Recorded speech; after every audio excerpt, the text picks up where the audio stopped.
오후의 시작, 세상의 모든 정보. 안녕하세요, 아나운서 임지웅입니다. 내년도 나라 살림 심사를 위한 국회 예결위에서도, 민생 법안을 처리하기 위해 열린 본회의에서도 여야는 검찰의 대장동 재판 항소 포기를 두고 충돌했습니다.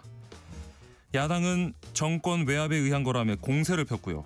여당은 정치검찰의 조작 기소를 주장하며 맞섰는데요. 이렇게 사태를 바라보는 시선이 극명하게 엇갈리는 여야가 과연 국정조사 추진엔 합의점을 찾을 수 있을지 잠시 뒤 여의도 인포메이션 코너에서 자세히 살펴보겠습니다. 오늘 11월 14일은 세계 당뇨병의 날이라고 합니다. 당뇨병은 한때 중장년층의 질환으로만 여겨졌는데 요즘은 젊은 세대에서도 빠르게 증가하고 있죠. 그래서 오늘 세모정 톡톡 상담소 라디오 주치 코너에서는요, 세계 당뇨병의 날을 맞아서 발병 원인부터 예방 또 관리법까지 자세히 살펴보고 상담도 해드릴 예정입니다. 궁금하신 분들 계속해서 함께해 주시기 바랍니다. 저희 방송은 KBS 라디오 유튜브 채널을 통해서도 실시간으로 시청 참여하실 수 있습니다. 많은 관심 부탁드리면서 KBS 세상의 모든 정보 지금 시작합니다.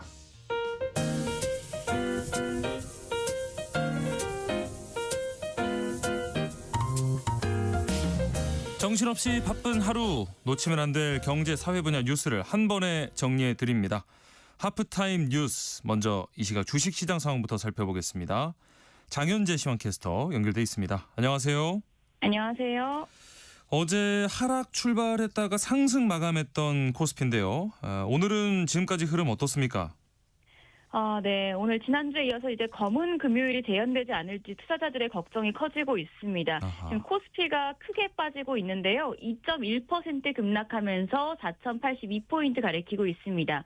오늘 메이저 수급 주체가 강하게 팔아냅니다. 특히 외국인이 지금 1조 5천억 원 가까이 순매도하고 있고요. 예. 기관 역시도 3,800억 원에 달하는 매도 우위 기록 중입니다. 개인만 홀로 1조 1,483억 원 순매수하고 있습니다.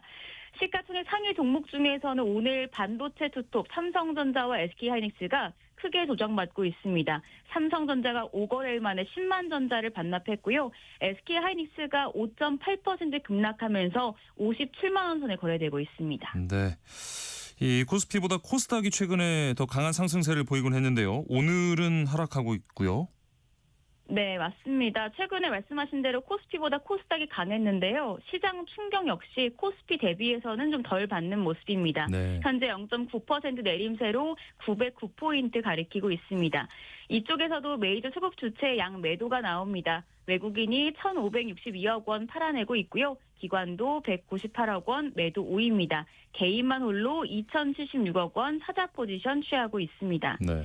시가총액 상위 종목 중에선 제약바이오 대표주들이 선방하는 분위기인데요. 알테오젠과 리가켄 바이오 등이 상승하고 있습니다. 자, 그렇다면 오늘 장에서 눈에 띄는 종목 짚어주시죠. 네, 오늘은 백신 관련주들이 강합니다. 올 겨울에 이른 추위가 지속되면서 독감과 코로나19, 호흡기 세포 융합 바이러스인 RSV까지 동시에 유행하는 이른바 트리플 데믹에 직면할 수 있다는 우려가 커지고 있기 때문으로 풀이됩니다. 네. 원달러 환율이 개장 직후에 1,470원대 중반까지 오르기도 했던데요. 현재 외환시장 움직임 어떻습니까? 네, 오늘 환율 1,471원 90전으로 출발을 했는데요. 다만 구윤철 부총리가 가용 수단을 적극 활용해서 대처해 나갈 필요가 있다며 구두 개입성 발언을 내놓자 급격하게 하락세로 전환이 됐습니다. 현재는 1,457원 40전에 거래되고 있고요. 네. 유로화와 엔화도 약세입니다. 유로화가 현재 1,696원, 엔화가 943원대에 거래되고 있습니다. 네, 장현재 시황캐스터와 함께했습니다. 고맙습니다. 감사합니다. 계속해서 하프타임 뉴스 임선우 뉴스캐스터와 이어가 보겠습니다. 안녕하십니까? 안녕하세요. 자, 오늘 오전에 이재명 대통령이 이 한미 정상회담의 결과물이 담긴 이 팩트시트 최종 합의를 발표했는데요. 관련 내용부터 살펴볼까요? 네, 미국과의 무역 협상이 양국 정부의 공동 팩트시트 공식 발표로 최종 마무리가 됐습니다. 네.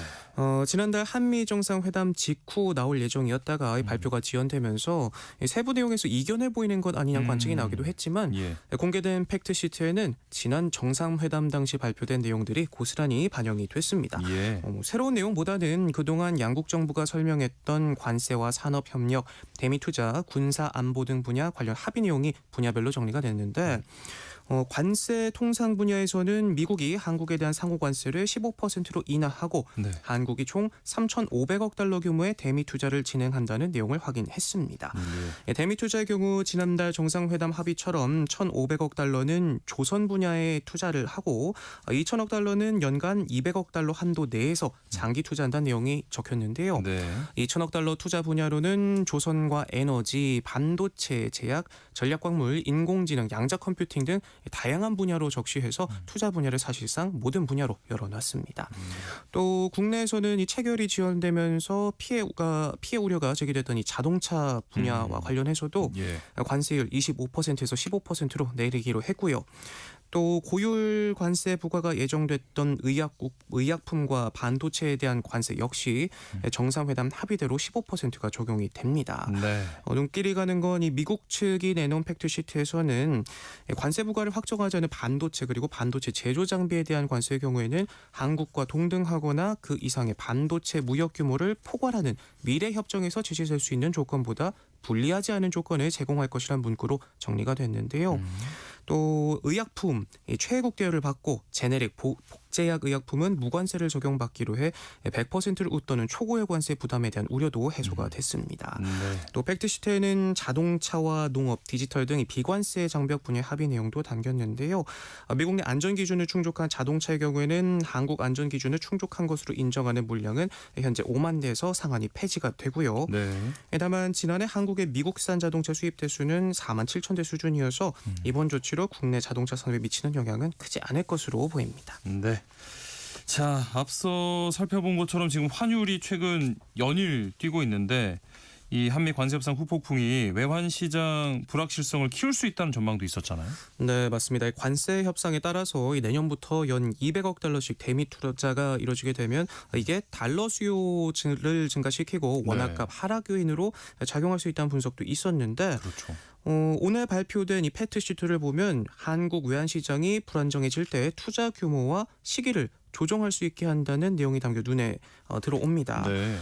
양국은 외환시장 안정에 관한 MOU 이행 과정에서 시장 불안을 초래하지 않도록 한다는 원칙에 합의했는데요. 이에 따라서 미국은 한국에 대해 어느 해든 연간 200억 달러를 초과하는 미화 조달을 요구하지 않기로 했으며 네. 한국은 시장에서 직접 달러를 매입하는 방식이 아니라 대체 수단을 활용해 환율 영향 최소에 노력하기로 했습니다. 네. 또 만약 시장에 불규칙한 변동이 예상될 경우에는 한국은 조달 시점과 금액의 조정을 요청할 수 있고 미국은 이를 성실히 검토하기로 했습니다. 네. 구윤철 부총리 구두 개입으로 환율이 떨어지긴 했습니다만 장 초반에 환율이 크게 뛰었는데 아무래도 미국 뉴욕 시장 급락 여파라고 봐야 할까요? 네, 맞습니다. 환율은 전날보다 4.2원 오른 1,471.9원에서 출발해서 10분 만에 1,474.9원으로 치솟았었는데요. 예. 그러다가 구윤철 부총리 그리고 이창용 한흥 총재가 환율 안정화 방안을 마련하겠다 이 시장 개입성 발언을 내놓자 소폭 떨어졌습니다. 예. 이날 장 초반 환율 상승은 이 뉴욕 증시가 급락하면서 위험 회피 심리가 확대됐기 때문인데요. 이 3대 지수 모두 크게 미끄러졌고요. 연준이 셧다운이 종료됐음에도 불구하고 다음 달 금리 인하가 어려울 수 있다는 관측이 계속 나오면서 이렇게 시장이 폭락을 했습니다. 현재 CME 페더치를 보면 선물 시장은 다음 달 0.25%포인트 인하 가능성을 절반으로 동전 던지기로 보고 있는데 만약 시장의 이 금리 인하 기대감이 더욱 축소된다면 달러와는 재차 100선을 넘기면서 달러 강세, 환율 상승을 부추길 수 있습니다. 네. 환율이 1,470원까지도 돌파한 상황에서 다음 빅피겨는 1,500원이지만 실제로는 전고점인 1,480원이 단기 저항선이 될 것이라는 전망이 지배적입니다. 네. 이렇게 원달러 환율이 오르면서 지난달 수입 물가도 크게 올랐죠.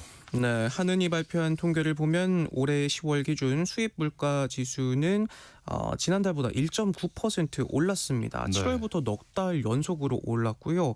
10월 상승폭은 지난 1월 이후 9개월 만에 가장 컸습니다. 네. 국제 유가는 하락했지만 환율이 뛰면서 수입 물가가 영향을 받았는데 원달러 환율은 지난달 한 달 새 2% 넘게 올랐고 이달 들어서도 1.5% 정도 상승해 상황을 예의주시하고 있습니다.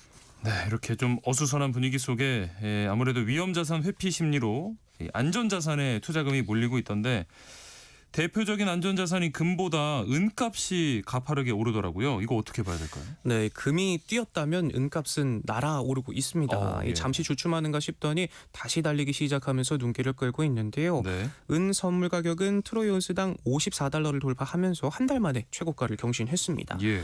관련 투자 상품에도 또다시 자금이 밀려드는 추세인데 코덱스 은선물 ETF도 사상 최고가를 기록했고요. 오. 신한 레버리지 은선물 등 이 상장지수 증권의 가격도 10% 넘게 뛰었습니다. 네. 또 실버뱅킹 투자도 꾸준히 늘면서 잔액은 1,370억 원, 계좌 수는 2만 4천 개를 넘어섰는데 작년과 비교하면 각각 200%, 40% 넘게 불어난 수치입니다. 또 네. 실버바 같은 경우에는 판매까지 중단될 만큼 이미 오. 동일한 상태라고까지 하고요. 예. 금융권에선 은값이 올 들어 70% 넘게 뛰었지만 아직도 추가 상승 여력이 있다 보고 있습니다. 특히 은 같은 경우에는 이 금처럼 안전자산 선호 심리 수혜를 입기도 하지만 공급 부족 또 산업 수요 확대라는 추가 요인까지 겹치면서 더 크게 뛰고 있습니다. 네. 스마트폰부터 AI 반도체까지 다양한 산업 제품의 필수로 쓰이는 만큼 이 산업재이자 가치저장 자산이라는 두 마리 토끼를 다 잡았다는 건데요. 앞서 BNP 파리바는 실물 자산 중심의 강세장은 이제 막 시작된 단계라며 은이 온스당 100달러를 넘어설 날이 머지않았다. 역사상 가장 긴 귀금속 강세장이 서막이 될 수 있다 평가하기도 했습니다. 네. 다음은 부동산 시장도 또 살펴봐야죠. 지금 11호 부동산 대책 시행된 지 약 한 달이 지났는데 그동안 서울 아파트 거래는 줄었지만 이 한강벨트에서는 가격 상승폭이 다시 확대되는 모습이라고요.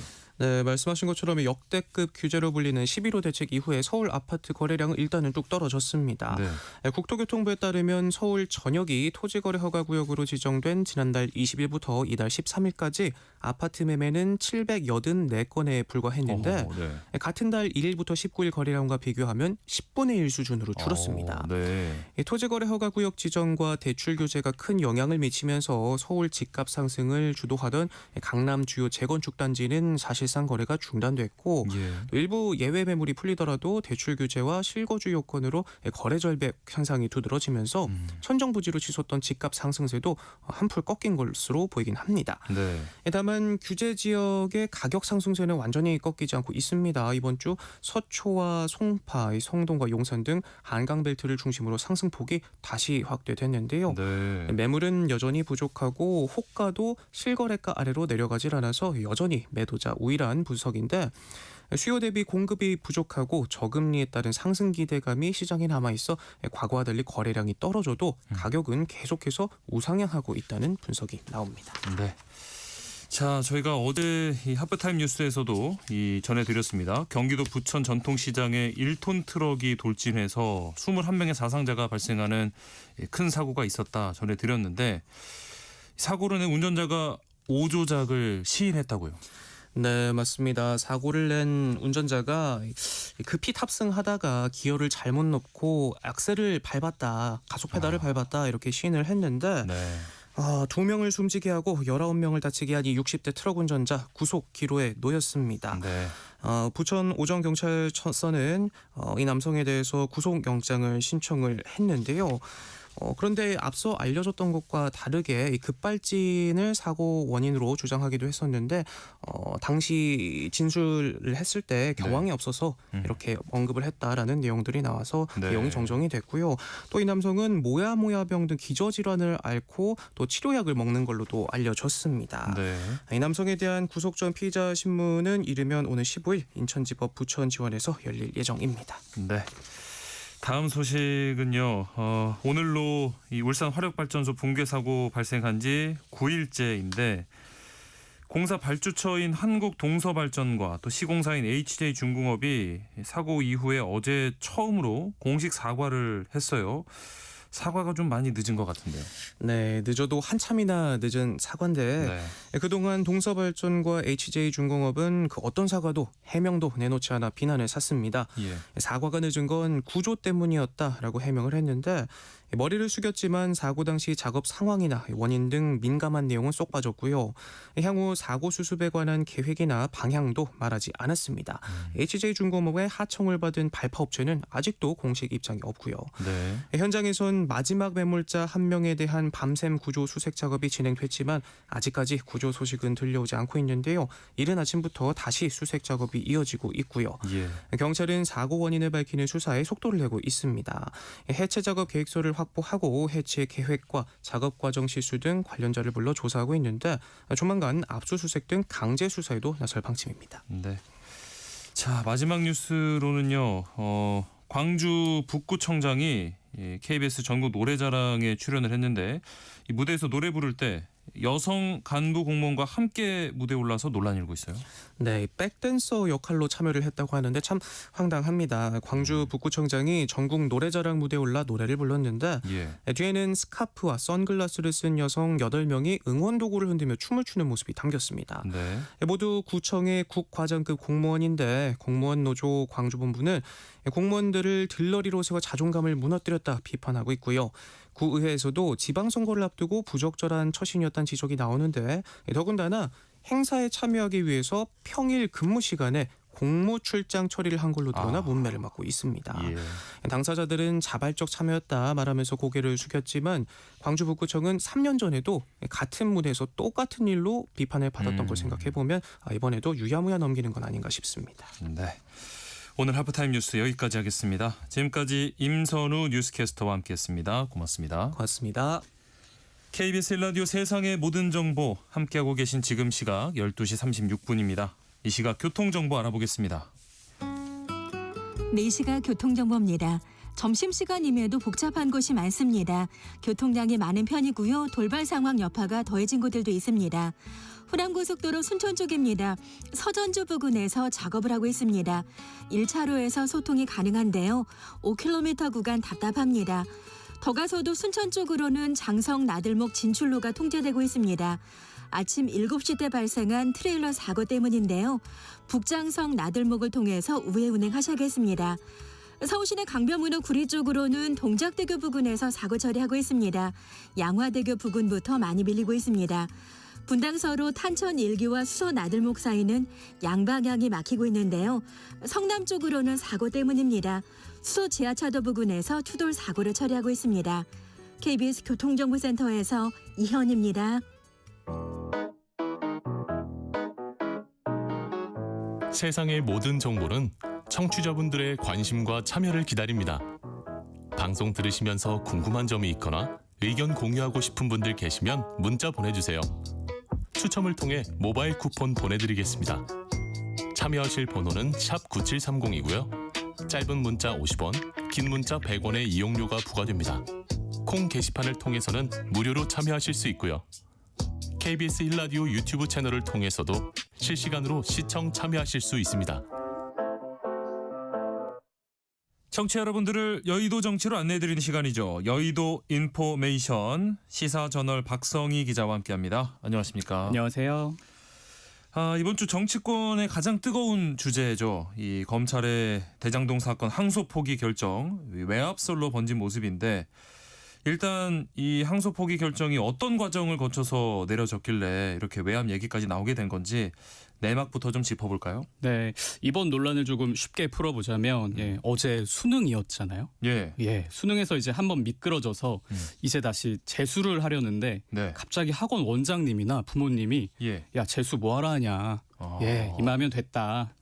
수능 원서 접수를 못하게 막은 거죠. 물론 이유가 있겠지만 아무래도 이 수능을 다시 보고 싶어하는 이 수험생 입장에서는 이런 상황이 좀 펼쳐지면 억울할 수 있잖아요. 그렇죠.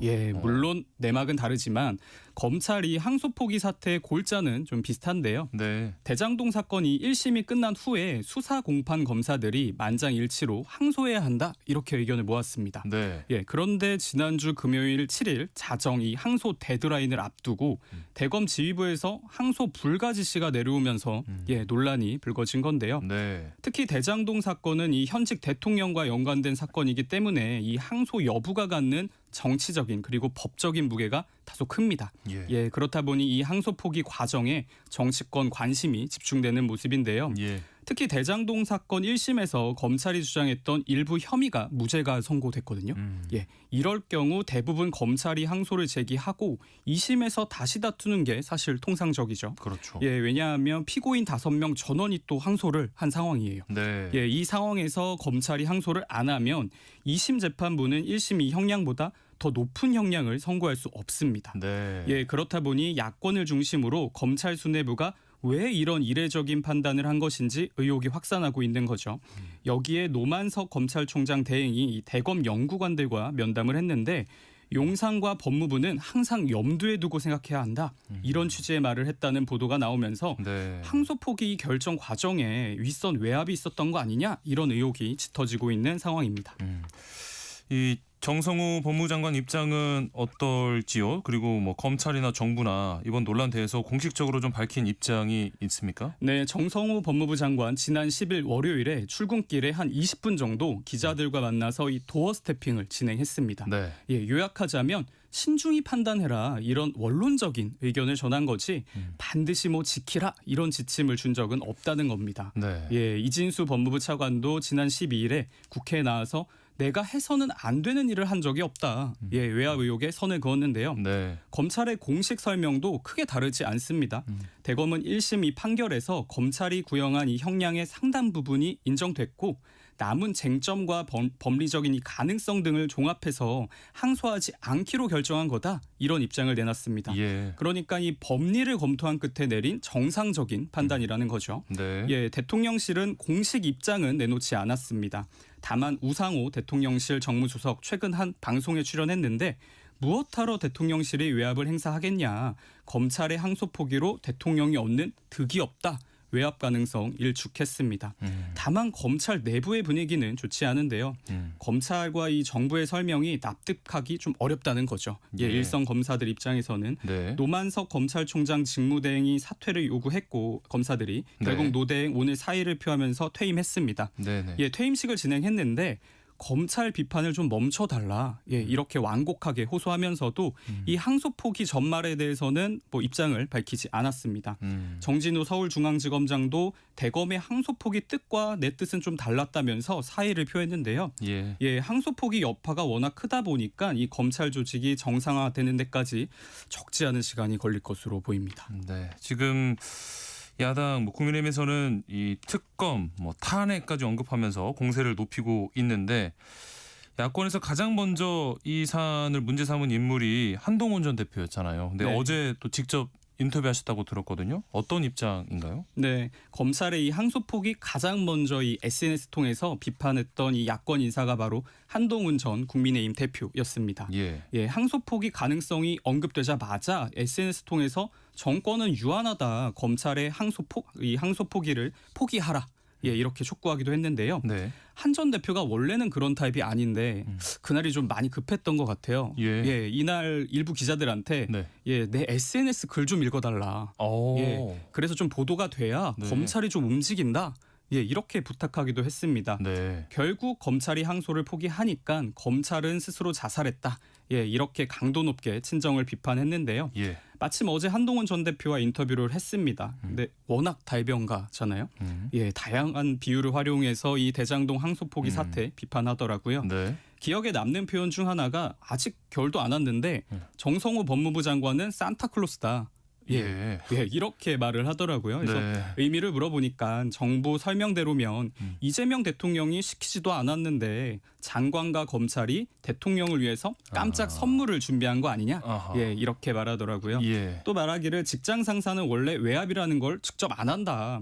예, 만약 부장이나 팀장이 갑자기 너 좀 신중해야겠다 요즘 이렇게 말하면 부하들이 알아서 움직이는 건데 결국 그게 외압인 거다 이렇게 주장했습니다. 네. 비단 한동훈 전 대표뿐 아니라 국민의힘 지도부도 같은 논리로 이젠 정부와 검찰 맹 비난하고 있는데요.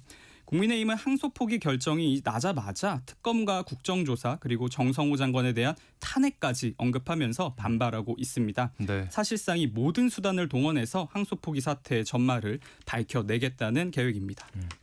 그런가 하면 지금 여당인 더불어민주당은 오히려 이번 사태를 검찰개혁의 기회다 이렇게 보고 있어요. 네, 민주당 내부 분위기를 좀 취재해 보면 말 그대로 경로 상태입니다. 네. 예, 야권이 이 정권 외압 의혹을 문제 삼고 있다면 민주당은 검찰 내부의 이 집단적인 반발 기조를 비판하고 있습니다. 네. 민주당 지도부가 가장 먼저 꺼낸 표현이 바로 국기문란입니다. 네. 예, 지난 정권에서 이 김건희 여사 황제 수사 뭐 이런 논란에는 침묵하던 검찰이 이 진보 정권이 들어서니까 선택적인 정의를 외치고 있다. 예, 이런 주장인 건데요. 네.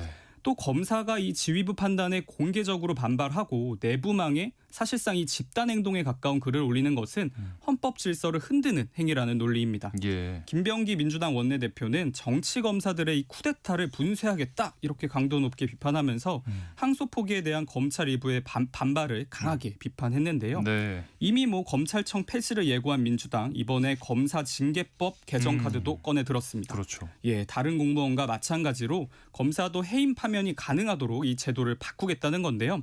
민주당 오늘 김병기 원내대표를 대표 발의자로 해서 관련법 개정안 발의했습니다. 또 검찰의 이 특수활동비 삭감, 국정조사, 필요시 특검까지 거론하면서 검찰개혁의 고삐 더 바짝 죄는 모습입니다. 네. 자, 여야 모두 국정조사를 언급하고 있는데 지금 상황에서 실제 국정조사가 이루어질 가능성 어느 정도로 보실까요? 일단 국정조사가 뭐 특검 등에 비하면 실현이 난이도는 높지 않습니다. 네. 예, 국회법상 이 국정조사 요구서는 재적 의원 4분의 1 이상의 요구로 제출할 수 있는데요. 또 여야 모두 대장동이 항소 포기 관련해서 국정조사에 동의하고 있기 때문에 실제 이 국정조사가 뭐 시작될 가능성 충분합니다. 네. 다만 여야는 이 국정조사의 진행 방식에 관해서 이견을 좁히지 못하고 있는데요. 그렇죠. 예, 민주당은 자당이 위원장을 맡는 이 법사위에서 이재명 대통령과 연관된 검찰 수사의 위법성을 집중적으로 국조를 통해서 밝혀야 한다는 입장입니다. 네. 예, 반면 국민의힘은 여야 동수로 구성된 이 별도의 특위를 구성해서 예, 이번 항소 포기에 대통령실과 법무부 등의 외압이 있었는지 이걸 집중적으로 조사하자. 예, 이렇게 주장하고 있는데요. 네. 원래 민주당은 국민의힘이 협조하지 않으면 오늘이라도 당장 이 국조 요구서를 제출하겠다는 계획이었습니다. 네. 다만 조금 전 이제 민주당 원내대변인단이 입장을 내놨는데요. 오는 17일 다음 주 월요일에 여야 회동 이후에 이 합의를 좀 시도해보고 그때 국조 추진 시점을 정하겠다고 밝혔습니다. 네. 이 합의 결과에 따라서 또 여야 지도부의 정치적인 판단에 따라서 국정조사의 실시 이 시점이나 여부 달라질 것으로 보입니다. 네. 자, 다음은 특검 수사 소식 보겠습니다. 이제 특검 수사 막바지를 향해 가고 있는데 황교안 전 국무총리 구속영장 오늘 기각됐습니다. 특검이 영장을 청구한 이유와 또 기각된 핵심 근거부터 짚어볼까요? 네, 내란 특검 그제 황교안 전 국무총리를 내란 선동 혐의로 체포했습니다. 네. 황 전 총리는 지난해 12월 3일 계엄 당일로 이제 시계를 돌려보면 SNS에 국회의장도 체포하고 예, 한동훈 국민의힘 대표도 체포해라. 예, 그리고 종북 세력을 척결해라. 이렇게 비상계엄을 지지하는 듯한 글을 잇따라 올렸거든요. 예. 특검은 이 게시물들이 단순한 이 정치적인 의견 표명이 아니다 이렇게 보고 있습니다. 예, 전 국무총리로서 사실상 내란을 선동한 것이다. 예. 예, 이렇게 보고 있는데요. 특검은 또 세 차례 출석을 요구했는데 황 전 총리가 모두 응하지 않았습니다. 그리고 압수수색 역시 2번이나 시도를 했는데 황 전 총리가 거부를 했거든요. 네. 그렇기 때문에 구속 필요하다 이렇게 주장을 해왔습니다. 예. 그런데 오늘 새벽에 황교안 전 이 총리 구속영장이 기각됐습니다. 예, 재판부는 객관적인 사실관계에 대해서는 증거가 상당 부분 수집된 것으로 보인다 이렇게 봤습니다. 네. 다만 이 도주나 증거인멸 염려가 좀 없다. 그러면서 이제 구속영장을 기각했는데요. 네. 법원이 영장을 기각하면서 황 전 총리는 석방됐고 불구속 상태로 수사를 받게 됐습니다. 네. 자, 그리고 이 내란 가담 혐의를 받는 박성재 전 법무부 장관도 구속영장 기각이 됐습니다. 네, 마찬가지로 오늘 새벽 박성재 전 장관도 두 번째 구속 위기에서 벗어났습니다. 네. 예, 특검은 박 전 장관이 비상계엄 선포 후에 법무부 실국장회의를 소집하고 또 출국 금지 담당 직원을 출근시키게 하는 등 네. 이런 것들이 이제 내란에 동조한 것이다 이렇게 주장을 해왔거든요. 예. 이에 특검팀은 지난달 9일에 박 전 장관에 대한 구속영장을 청구했습니다. 그런데 당시 법원은 박 전 장관의 이 위법성 인식 정도를 좀 비춰봤을 때 다툴 여지가 있다. 예, 이렇게 판단하면서 영장을 기각했습니다. 네. 그럼에도 박 전 장관의 이 구속이 필요하다는 특검의 입장 계속 유지돼 왔거든요. 예. 이후 특검팀은 추가 압수수색과 관련자 조사를 벌였습니다. 그래서 특검은 영장 기각 후에 박 전 장관 등의 이 휴대전화를 포렌식하면서 권한남용 문건 관련이라는 제목의 파일을 복원하기도 했거든요. 예. 국회가 입법 독재를 통해 권한을 남용하고 있다 이런 내용이 담긴 문서였습니다. 네. 특검은 이 문서를 박 전 장관이 갖고 있는 것 자체가 수상하다. 네, 내란 네. 동조의 증거다. 이렇게 봤습니다. 네. 특검은 이 문서를 비롯해서 추가적으로 확보한 이 증언이나 증거를 바탕으로 지난 11일 박 전 장관 구속영장을 다시 청구했는데 네. 이번에도 영장이 발부되지 않은 거죠. 양측의 주장을 이젠 검토한 법원이 추가로 수집된 이 자료를 봐도 여전히 혐의에 대한 다툼의 여지가 있다면서 불구속 상태로 수사를 받아야 한다 판단했습니다. 네. 자, 이렇게 되면서 좀 특검 수사에 제동이 걸린 모습인데 이 특검 내부에서는 이번 기각 어떻게 받아들이고 있을까요? 사실 지난 12일에 조태용 전 국가정보원장이 구속되면서 내란 특검 수사가 다시 힘을 받는 거 아니냐 네. 이런 전망이 나왔었습니다. 네. 특히 당시 상황을 보면 한덕수 전 총리 영장이 기각되면서 특검 내 이 긴장감이 좀 고조되던 그렇죠. 상황이었거든요. 예. 그런데 이번에 황교안 전 국무총리와 박성재 전 법무부 장관 이 두 거물 인사를 겨냥한 구속영장이 모두 기각되면서 특검의 분위기 더 차게 가라앉은 모습입니다. 네. 오늘 특검 한 관계자와 제가 통화를 했는데요. 네. 말하기를 앞서 영장이 기각된 이 한덕수 전 총리와 황교안 전 총리 이 이름을 줄줄이 거론하면서 네네네. 상징적인 인물들이 풀려나면서 수사의 동력이 좀 꺾이는 모습이다. 남은 수사 일정에 뭐 큰 차질은 없지만 아무래도 구성원들의 사기가 좀 저하됐다. 예. 이렇게 전했습니다. 네. 내란 특검 조금 아까 이제 공식 입장을 내놨는데요. 네. 구속영장을 기각한 이 법원의 판단은 존중한다면서도 법원이 발부한 이 영장 집행을 부인하는 황교안 전 총리의 구속 필요성이 부족하다. 이 판단에는 조금 수긍이 어려운 모습이 있다. 이렇게 불만을 드러냈습니다. 네. 또 박성재 전 장관과 관련해서는 영장이 기각된 사유를 좀 검토해 봐야 된다. 그 후에 내부 논의를 한 번 더 거치겠다. 이렇게 밝혔습니다. 예. 내란 특검은 다음 달 14일에 활동 종료를 앞두고 있는데요. 우선 국민의힘 추경호 의원에 대한 체포 동의안이 이달 말 본회의에서 만약에 통과가 되면 네. 추 의원의 신병 확보에 주력한다는 방침입니다. 자, 국민의힘 내부 분위기도 궁금한데요. 앞서 장동혁 대표가 우리가 황교안이다 이렇게 언급하면서 이 국힘 내부에서도 논란이 되기도 했죠. 네, 그제 국회 본청 앞 이 대장동 항소포기 규탄 대회에서 장동혁 국민의힘 대표가 우리가 황교안이다. 뭉쳐서 싸우자 이렇게 외쳤었습니다. 예. 이후 보수 진영 내부에서도 파장이 굉장히 컸었는데요. 아무래도 황 전 총리가 부정선거 음모론을 주장해 왔잖아요. 예. 그렇다 보니까 이 비윤계 의원들 사이에서는 반감이 적지 않습니다. 하지만 특검에 이번에 영장이 좀 줄기각되면서 국민의힘 이 내부의 분란은 다소 가라앉을 것으로 보입니다. 네. 당 지도부 비판해왔던 한 비윤계 의원도 오늘 통화에서 지금은 일단 정부 여당의 이 내란 청산 공포 청치에 맞서서 좀 싸우는데 당력을 집중해야 한다 이렇게 강조했습니다. 예. 야당은 최근 정부와 특검의 내란 청산이 너무 과도하다는 입장인데요. 특검의 구속영장 청구에 이 법원이 연이어 제동을 건 것도 같은 이유라는 주장입니다. 또 최근 정부가 헌법 존중 정부혁신 TF를 설치하고 공무원의 이 내란 참여 협조 여부 조사하겠다고 밝혔는데 네. 이거 사실상 공직자 사찰 아니냐 이렇게 국민의힘은 주장하고 있습니다. 송원석 원내대표 오늘 열린 최고위원회의에서 이 TF는 명백하게 위헌 불법적인 기구다. 이 위헌성과 위법성을 검토해서 상응하는 법적 조치 찾아 나가겠다 이렇게 밝혔습니다. 네. 자, 시간이 얼마 남지 않아서요. 민주당 반응 어떤지 빠르게 살펴볼까요? 네, 민주당 원내에선 이 특검의 영장 줄기각으로 사법부를 향한 불신 한층 더 팽배해진 모습입니다. 정청래 민주당 대표 오늘 부산에서 열린 최고위원회의에서 법원의 영장 기각 소식에 대해서 아무리 생각해도 이해하기 어려운 일이다. 내란 장제 청산을 위해서 이 국민들의 열망이 굉장히 높은데 조희대 사법부가 걸림돌이 되고 있다. 이런 의심을 좀처럼 지울 수가 없다. 이렇게 강도 높게 비판했습니다. 네. 민주당은 다만 구속영장을 기각시킨 재판부도 황교안 전 총리 등에 대한 이 내란가담 혐의는 이 증거의 객관성을 인정했다. 이렇게 보고 있는데요. 네. 특검 수사 막바지 이 특검과 사법부 그리고 정치권의 충돌이 연이어서 이어지면서 연말까지 상당한 파장이 이어질 것으로 보입니다. 네, 여의도 인포메이션 여기까지 하겠습니다. 시사저널 박성희 기자와 함께했습니다. 고맙습니다. 감사합니다. KBS 라디오 세상의 모든 정보 1부 순서 여기서 마무리합니다.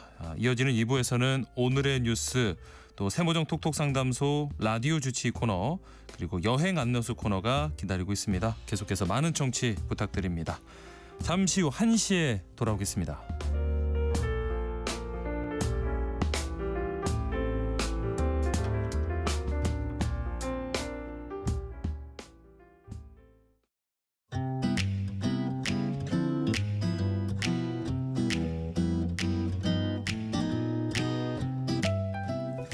안녕하세요. 바른말, 고운말입니다.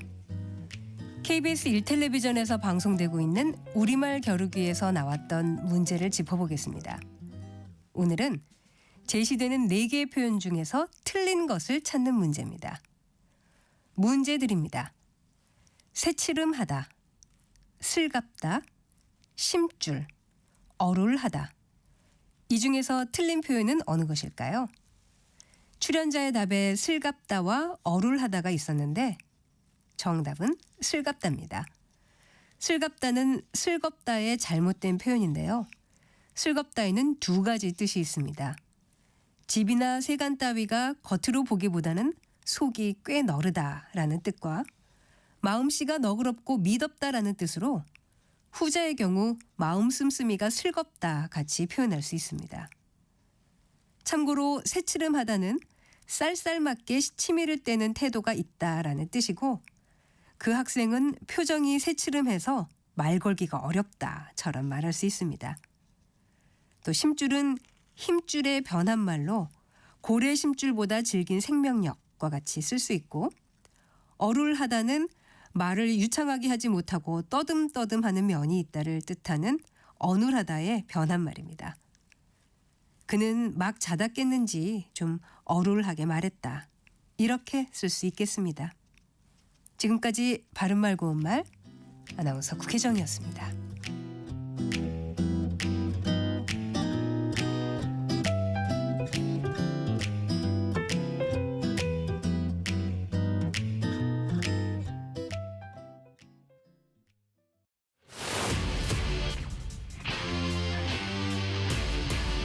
토론에 정답은 없습니다.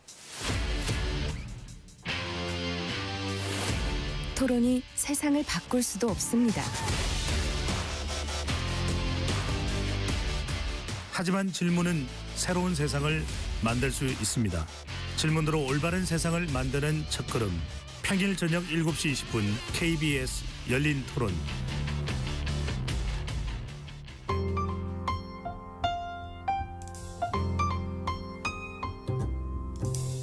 어떤 하루 보내고 계신가요? 눈코 뜰 새 없이 바쁘게 지나가는 한 주. 따뜻한 시선으로 하루를 마무리합니다. 당신을 위한 지식 쉼터. 오늘 밤 일라디오. 월요일부터 금요일. 매일 밤 10시 5분에 시작합니다.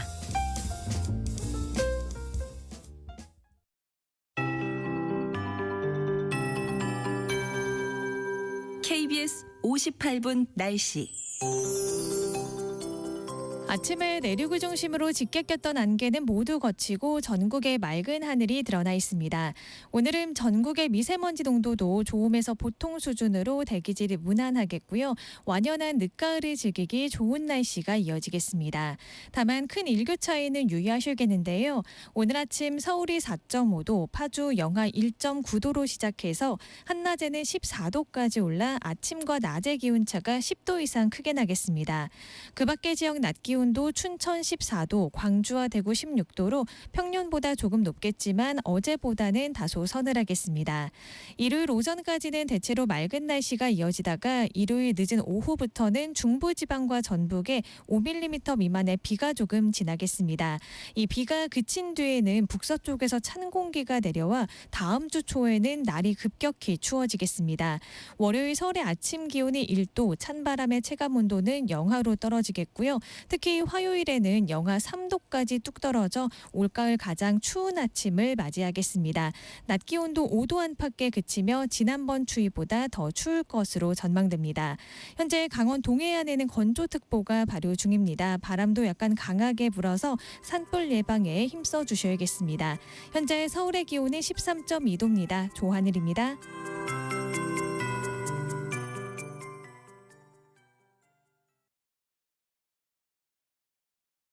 정성을 다하는 국민의 방송 KBS가 한시를 알려드립니다. AM 711kHz, FM 97.3MHz, KBS 1라디오입니다. HLKA.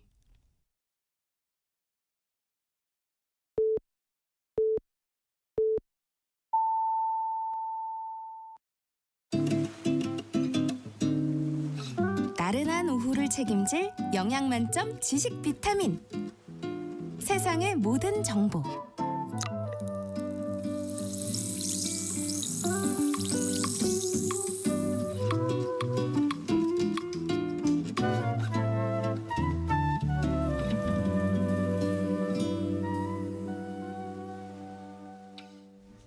KBS 라디오 세상의 모든 정보 2부 시작합니다. 2부에서는 정치 국제 이슈를 전해드리는 오늘의 뉴스 하고요. 청취자 여러분들의 작은 궁금증도 신속 정확하게 해결해드리는 세모정 톡톡 상담소 금요일 코너 라디오 주치의가 기다리고 있습니다. 오늘은 세계 당뇨병의 날을 맞아서 당뇨병의 위험성과 또 예방 관리법까지 두루 살펴볼 예정인데요. 당뇨병을 앓고 계신 분들, 또 당뇨 전 단계라 관리하고 계신 분들 평소 궁금한 점 많으셨겠죠? 미리 문자 보내주시면 저희 상담도 해드리고요. 추첨을 통해서 모바일 쿠폰도 보내드리겠습니다. 문자 보내주실 곳은 샵 9730번입니다. 짧은 문자는 50원, 긴 문자는 100원의 정보 이용료가 있고요. 콩 게시판에서는 무료로 참여하실 수 있습니다. 그럼 먼저 라디오 정보센터 뉴스 전해드립니다. 이재명 대통령이 오늘 한미 관세 안보 협상 최종 합의 결과를 담은 공동 성명 자료 조인트 팩트시트를 직접 발표했습니다. 이 대통령은 그동안 한미 양국의 협의가 길어졌던 핵 추진 잠수함 건조와 핵 연료 재처리 문제 등에도 합의했다고 밝혔습니다. 더불어민주당이 검사도 일반 공무원처럼 파면할 수 있도록 하는 검찰청법 개정안을 오늘 국회에 제출했습니다. 국민의힘은 민주당의 검사 길들이기, 입법 폭주라고 비판했습니다. 노만석 검찰총장 대행이 대장동 사건 항소를 포기한 지 일주일 만에 사퇴했습니다. 노 대행은 오늘 퇴임식에서 검찰을 위해 물러난다며 검사 징계 논의를 멈춰달라고 말했지만 항소심 포기 경위에 대해서는 입장을 내놓지 않았습니다. 다이빙 주한 중국 대사가 한미 동맹을 존중한다면서도 타이완 문제에 불을 지르지 않기를 바란다고 경고했습니다. 한국의 핵 추진 잠수함 도입에 대해서는 중국의 입장을 고려해야 한다고 말했습니다. 지난해 주택을 소유한 가구의 비중이 역대 최고치를 기록했습니다. 국가데이터처는 전체 가구 가운데 주택을 소유한 가구의 비중이 1년 전보다 1.8% 증가한 56.9%라고 발표했습니다. 지금까지 라디오 정보센터 뉴스 정한나였습니다.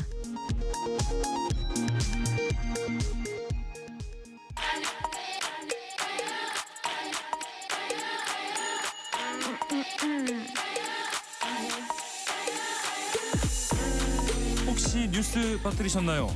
한낮에 전해진 소식들 꼼꼼히 정리해드리겠습니다.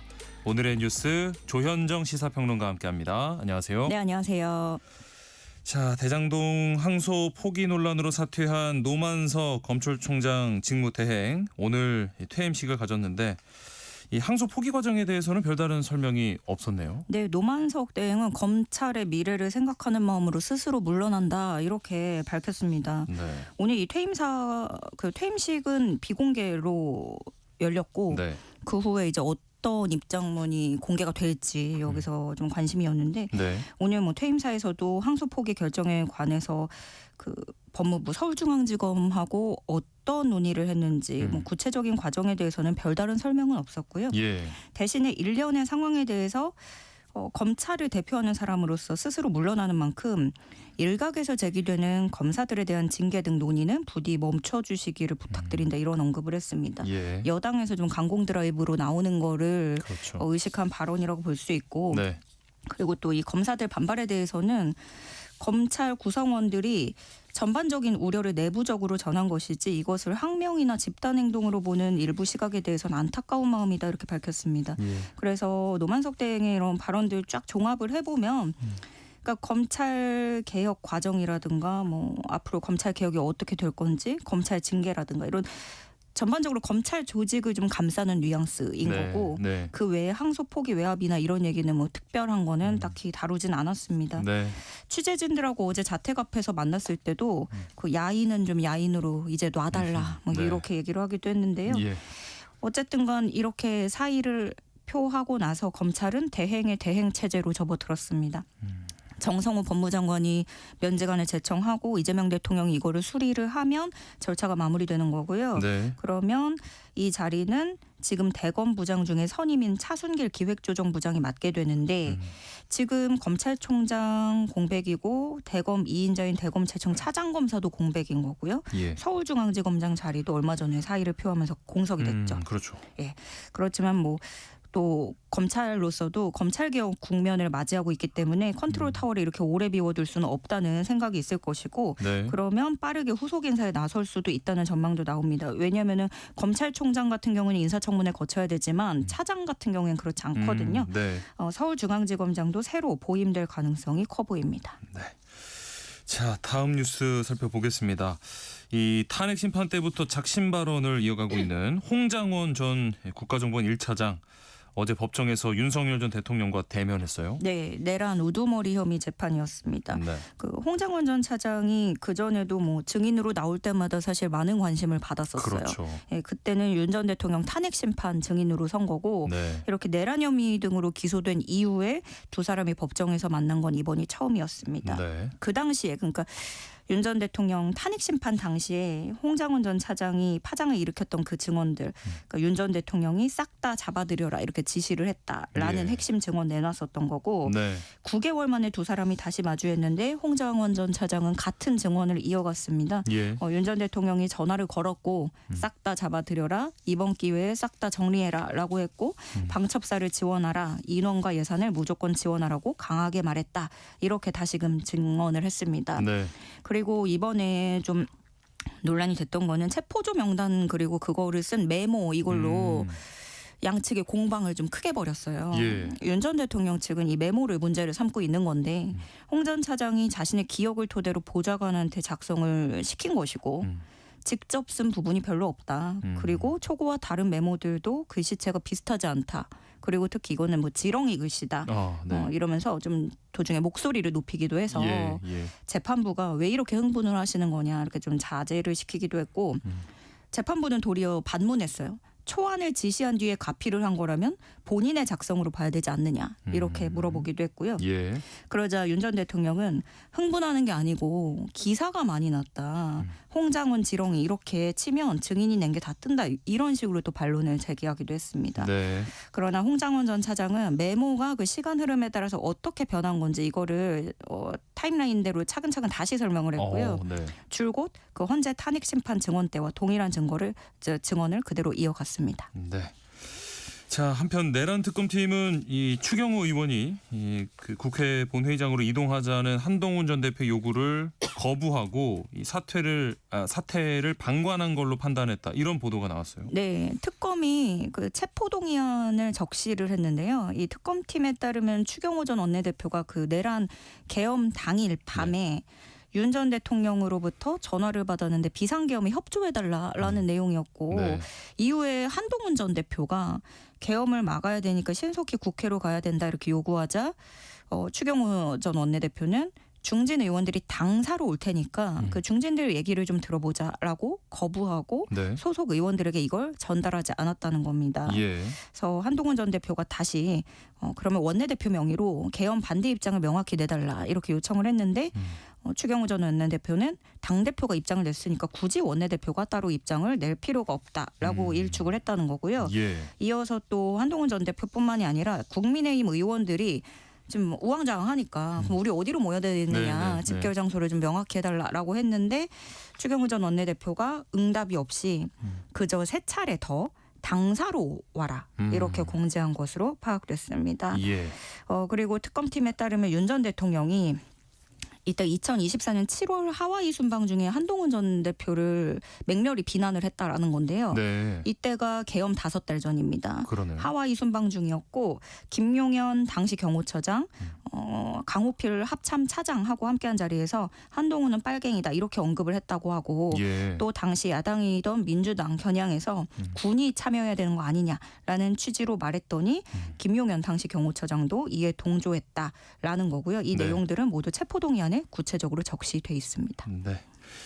자, 그리고 지금 김건희 특검팀은 이 2023년 전당대회 앞두고 이 국민의힘에 입당한 통일교 신도수가 2,000명대다 이렇게 특정을 했다던데 이게 이 김건희 여사 요청이었다고요?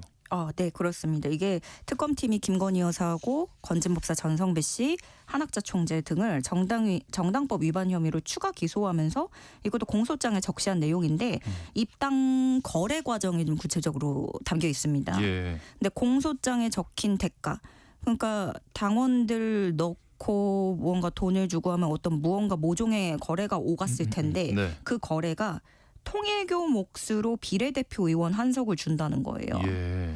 이 약속을 하면서 2달 만에 통일교는 교인 2,400여 명을 국민의힘 당원으로 가입을 시켰다라고 특검팀은 보고 있는 거고요. 네.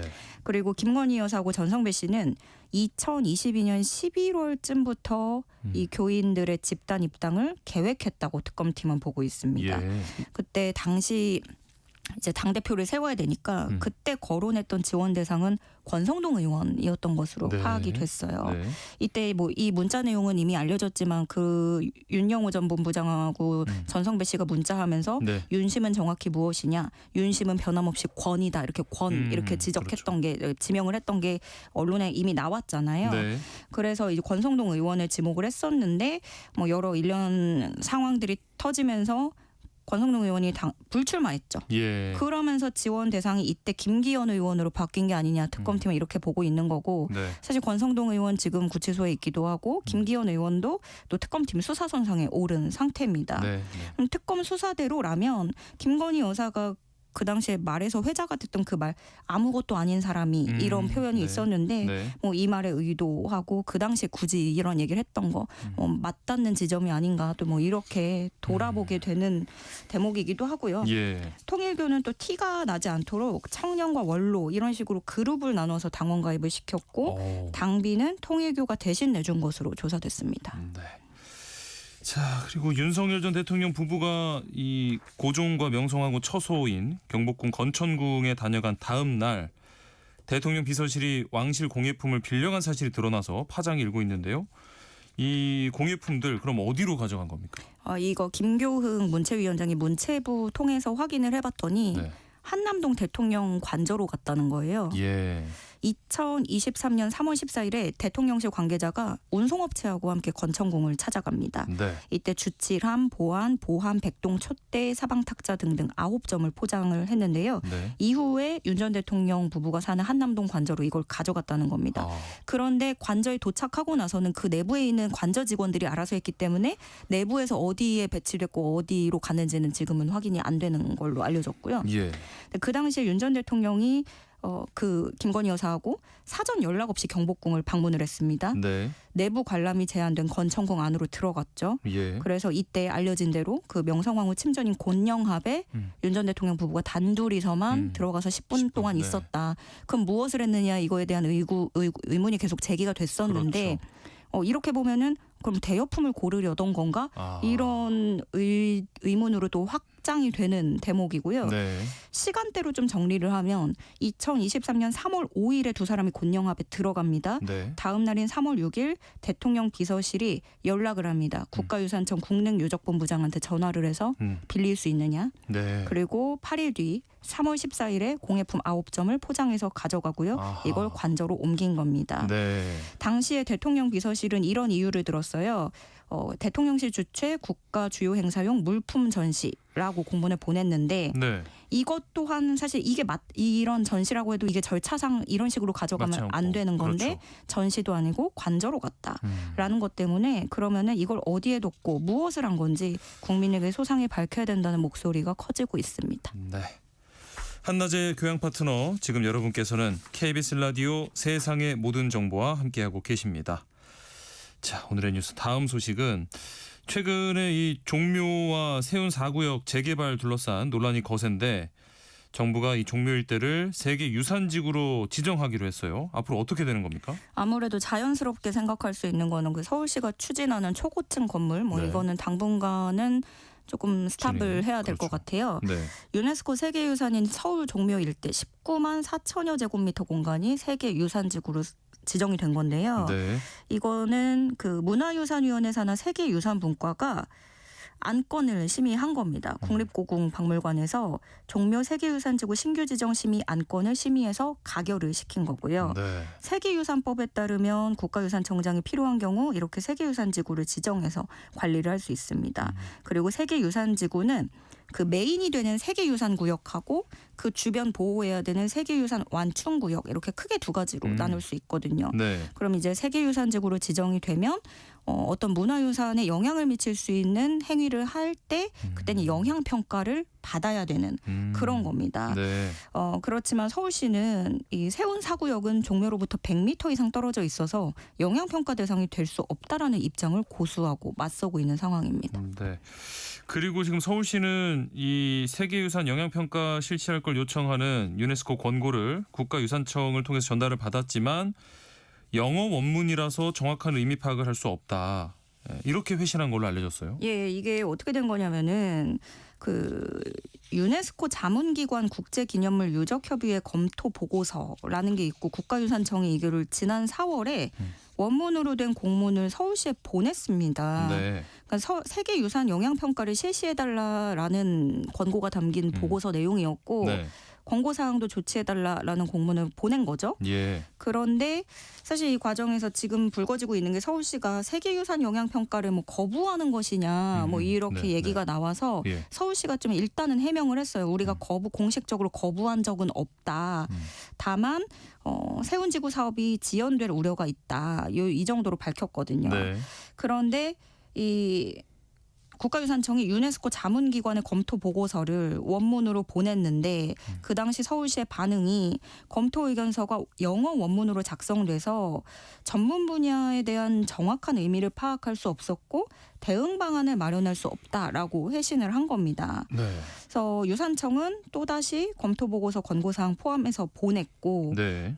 협조 마련을 다시 한번 당부드린다고 거듭 요청을 했다고 하는데 서울시가 아무런 조치도 하지 않았다라는 것까지 지금 얘기가 나오고 있는 건데요. 네. 오히려 이제 서울시는 한 달 뒤에 그 세운 재정비 촉진지구 4구역 재정비 촉진 계획 결정 지형 도면 이렇게 고시를 하면서 기존 계획을 우리는 강행하겠다라는 뜻을 예. 밝히게 된 거죠. 네. 그랬더니 이제 또 국가유산청이 13일 기준으로 서울시로부터 영향평가와 관련한 회신을 받은 적이 없다라는 설명 자료를 국가유산청에서도 이례적으로 이렇게 배포를 하기도 했습니다. 네. 자, 마지막으로 해외 소식 살펴보면요. 지금 대만 문제에 둘러싸고 중국과 일본 간 갈등이 고조되는 모습이네요. 네. 오늘 우리나라는 이 팩트시트 발표하면서 이재명 대통령이 아무리 뭐 여러 가지 엮여 있어도 이웃 국가들하고는 관계를 잘 유지해야 된다 이런 얘기를 강조를 했는데 네. 지금 우리를 둘러싸고 있는 중국하고 일본의 관계가 예. 어디로 가는 건지 지금 모르겠어요. 네. 다카이치 일본 총리가 사실 타이완 얘기를 좀 많이 했습니다. 예. 그 전에도 계속. 그래서 중국이 타이완 해협을 봉쇄하면 집단 자위권을 행사할 수 있다. 이렇게 굉장히 자극되는 발언을 한 이후부터 중일 관계가 굉장히 급냉하고 있는 상황인데요. 네. 중국 외교부가 정례 브리핑 통해서 다카이치 총리를 굉장히 강도 높게 비난했습니다. 타이완 문제에 대해서 불장난을 하면 타 죽을 것이다 라는 수위의 발언이었는데요. 네. 또 만약에 일본이 타이완 해협 정세에 군사적으로 개입한다면 이것은 침략 행위로 간주하고 반격할 것이다 라면서 군사 대응까지도 마다치 않을 것이라는 것을 경고했습니다. 네. 그리고 중국 CCTV가 소셜미디어에 올렸는데 글을 올렸는데 네. 이게 그 멍청하다는 의미로 쓰인다고 해요. 예. 다카이치 총리를 향해서 당나귀에게 머리를 걷어차였느냐라는 표현을 또 썼고요. 네.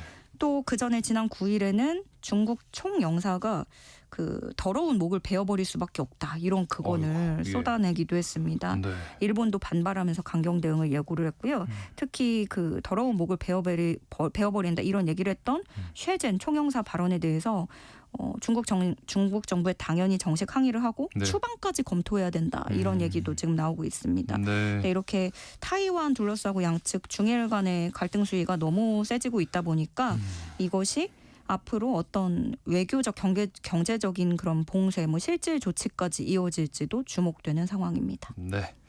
오늘의 뉴스 여기까지 하겠습니다. 조현정 시사평론가와 함께했습니다. 고맙습니다. 네, 고맙습니다.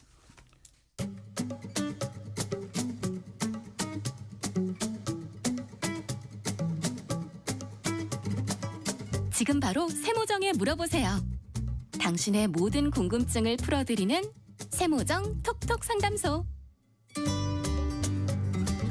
건강에 관한 모든 궁금증을 풀어드리는 시간입니다. 세모정 톡톡 상담소 라디오 주치 가정의학과 오한진 전문의와 함께합니다. 안녕하십니까? 네, 안녕하세요. 저희가 이 질병 관련된 기념일들 계속해서 좀 챙기고 있는데 네. 오늘이 이 세계 당뇨병의 날이더라고요. 맞습니다. 네. 11월 14일 세계 당뇨병의 날이죠. 이 당뇨병의 날을 이렇게 정한 것은 이 프레데릭 벤팅이라는 사람의 생일이에요. 네. 이 사람이 그 토론토 대학에 있는 존 맥클라우드 교수와 둘이 합쳐서 개에서 처음으로 인슐린을 추출해냅니다. 개 췌장을 짜서 인슐린이라는 물질을 처음으로 추출하고 그걸 가지고 개한테 투여를 한번 해보고 그래서 당이 떨어지는 걸 확인한 다음에 이걸 잘 정리해서 정제해서 사람한테도 처음으로 투여를 해요. 그래서 사람이 드디어 혈당이 떨어지는 걸 처음으로 성공한 사람들입니다. 그 두 사람 중에 한 사람인 벤팅의 생일을 이 당뇨를 치료하는 획기적인 날이다라고 생각을 해서 그 날짜로 세계 당뇨병의 날을 정한 거죠. 네. 우리나라도 지금 당뇨 환자가 엄청나게 늘어났잖아요. 네. 원래 우리 20년쯤에 그 우리나라 당뇨병 환자의 팩트시트라는 거를 당뇨병 학회에서 내놨는데 그때 당뇨 환자 30세 이상 당뇨 환자가 600만 명. 그다음에 당뇨 전 단계가 1,600만 명이 될 것이다라고 예상을 했는데 2023년에 당뇨 환자를 실제적으로 보니까 남자가 214만 명, 여성이 168만 명. 그래서 합치면 한 380만 명 정도 그 정도 인구가 됐습니다. 그러면서 제일 문제가 뭐냐면 당 조절률인데 조절률이 25%밖에 안 돼요. 그러니까 치료를 잘 못 받고 있다. 그래서 이 사람들을 치료를 잘할 수 있도록 도와줄 필요가 있다라는 것이 이제 오늘의 주제가 되겠습니다. 네. 그래서 오늘 세모정 톡톡 상담소 라디오 주치 코너에서요. 이 당뇨병에 대해서 자세히 알아보겠습니다. 관련해서 궁금한 점 있으신 분들 문자로 참여해 주시면 되는데요. 저희가 상담도 해드리고요. 추첨을 통해서 따뜻하게 드실 수 있는 커피와 베이글 모바일 쿠폰 보내드리겠습니다. 문자 보내실 곳은 샵 9730번입니다. 짧은 문자는 50원, 긴 문자는 100원의 정보 용료 있고요. 콩 게시판 KBS 라디오 유튜브 채널 통해서는 무료로 참여하실 수 있습니다. 근데 이제 주변에 보면 그 뭐 꼭 당뇨병 환자가 아니더라도 당뇨 전 단계라고 해서 특히 좀 신경 쓰고 주의해야 하는 사람들이 의외로 많더라고요. 그렇죠. 지금 좀 전에도 말씀해 드렸지만 당뇨 전 단계가 1,600만 명이다. 이렇게 이야기하고 있으니까 1,600만 명이 5천만 명 중에 얼마나 많은 퍼센트예요. 30%가 넘는. 이 정도는 이건 뭐 병이라고 하기는 그렇고 신드롬이라고 해야 될 정도거든요. 이거 당뇨 검사는 많이 해보셔서 이제 대부분 알지만 8시간 이상 공복 상태에서 공복 혈당을 쟀을 때 100 이하로 나와야 이 정상이라고 해요. 네. 그래서 100부터 126까지를 당뇨병 전 단계 이렇게 이야기하거든요. 예. 그다음에 126을 넘으면 당뇨병 이렇게 진단을 합니다. 네. 그런데 이 당뇨병 전 단계가 너무 많기 때문에 이게 문제예요. 예. 이 당뇨병 전 단계를 공복 혈당으로도 이야기하지만 당화혈색소라는 걸 가지고도 이 얘기할 수 있는데 네. 당화혈색소로는 5.7에서부터 6.4까지를 우리가 당뇨 전 단계라고 합니다. 네. 근데 이 사람들 중에 한 70% 정도가 당뇨로 진행이 되는 걸로 확인이 돼요. 아이고, 네. 그러니까 지금 이미 1,600만 명에서 70%가 당뇨 환자가 될 거라고 예상을 한다면 네. 앞으로 10년 정도 지나면 어마어마한 숫자의 당뇨 환자가 생길 것이다. 이렇게 당뇨 대란을 지금 의심을 하고 있는 거거든요. 네네. 그래서 이런 걸 막기 위해서 당뇨 전 단계인 분들은 빨리 자신을 정상 수치로 돌아갈 수 있도록 노력을 하셔야 됩니다. 그래서 가족력이 있거나 당뇨병 고위험군이다 이렇게 생각되는 사람들은 네. 3에서 6개월 사이마다 한 번씩 검사를 하셔서 내 상태를 좀 확인하시는 게 좋겠습니다. 네. 이 당뇨 검사, 건강 검진할 때 당뇨 검사를 꼭 해야죠. 당연하죠. 네. 왜냐하면 이렇게 많은 사람들이 고생을 그러니까요. 하고 있으니까 네. 검사를 하는 거예요. 혈당이 비정상적으로 올라가는 병을 당뇨병이라고 하는데 왜 올라가냐 하면 우리가 먹은 음식 중에 당분들 즉 탄수화물은 당으로 바뀌게 되고 그게 네. 포도당으로 변하는데 네. 이걸 인슐린이라는 호르몬이 있어야 세포 속으로 쏙쏙 집어넣어 가지고 이용을 해요. 네, 네. 근데 이 인슐린이 없거나 또는 인슐린이 있기는 한데 뭐 좀 인슐린에 대한 저항이 생겨가지고 이용을 잘 못하게 되면 네.